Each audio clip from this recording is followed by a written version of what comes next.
नमस्कार, मैं हूं अंजलि और आप देख रहे हैं रफ्तार टुडे। तो चलिए शुरुआत करते हैं आज की प्रमुख खबर से। रूस, भारत और चीन अमेरिका के खिलाफ नया गठबंधन बनाना चाहते हैं पुतिन। क्या मोदी मिलाएंगे हाथ?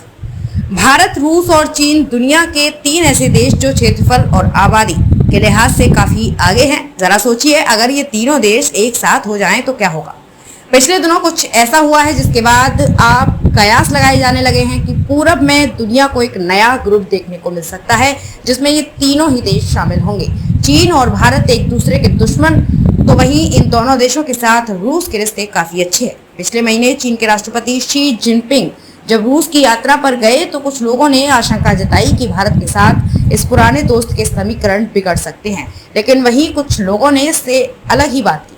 रूस की सुरक्षा परिषद के सचिव निकोले पेत्रुशेव ने हाल ही में भारत के प्रधानमंत्री नरेंद्र मोदी से मुलाकात की है। इस मीटिंग में उन्होंने पीएम मोदी के साथ आपसी हितों के लिए द्विपक्षीय सहयोग पर चर्चा की है। विशेषज्ञों की माने तो पश्चिमी देशों ने इस मुलाकात को ज्यादा तवज्जो नहीं दी, लेकिन ये मीटिंग कई मायनों में महत्वपूर्ण है। निकोल ने संघाई कोऑपरेशन ऑर्गेनाइजेशन से अलग पीएम मोदी से प्राइवेट मीटिंग की थी। भारत और चीन पर निर्भर है रूस। इस मीटिंग के बारे में ज्यादा जानकारियां साझा नहीं की गई हैं, लेकिन सूत्रों की माने तो पीएम मोदी के साथ मुलाकात करना मुश्किल है।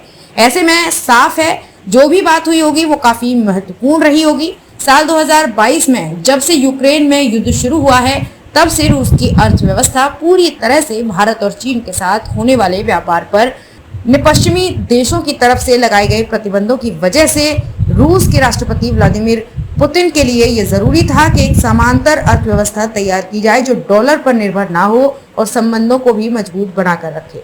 यूक्रेन पर हमले के बाद चीनी युआन में रूस का व्यापार काफी तेजी से बढ़ा। आंकड़ों के मुताबिक इसमें असाधारण तौर पर 80 गुना तक इजाफा हुआ है। युआन बना पुतिन की पसंद। पिछले महीने चीन के राष्ट्रपति शी जिनपिंग के साथ एक बैठक में पुतिन ने युआन को अपनी पसंद की मुद्रा बताया है और युआन पर भरोसा लंबे समय तक भरोसा करने की योजना के बारे में बताया। पुतिन ने कहा था, हम रूस और एशिया, अफ्रीका और लैटिन अमेरिका के वास्तविक नियंत्रण रेखा पर लंबी झड़पों के कारण भारत को चीन पर जरा भी भरोसा नहीं करता है। ऐसे में इस बात की संभावना बहुत कम है कि भारत सरकार डॉलर से मुक्त समानांतर अर्थव्यवस्था बनाने के लिए चीन का साथ देने को तैयार होगी। हालांकि इसमें कोई दो राय नहीं है कि भारत भी अब डॉलर के प्रभुत्व को चुनौती देना चाहता है, लेकिन देखना होगा कि पुतिन की रणनीति में भारत कितना साथ देगा। देशों के बीच चीनी युआन के प्रयोग को बढ़ावा देने के पक्ष में है। खबरों में अब तक के लिए बस इतना ही। मिलते हैं फिर ऐसे ही बड़ी खबर के साथ। तब तक के लिए नमस्कार और देखते रहिए रफ्तार टुडे।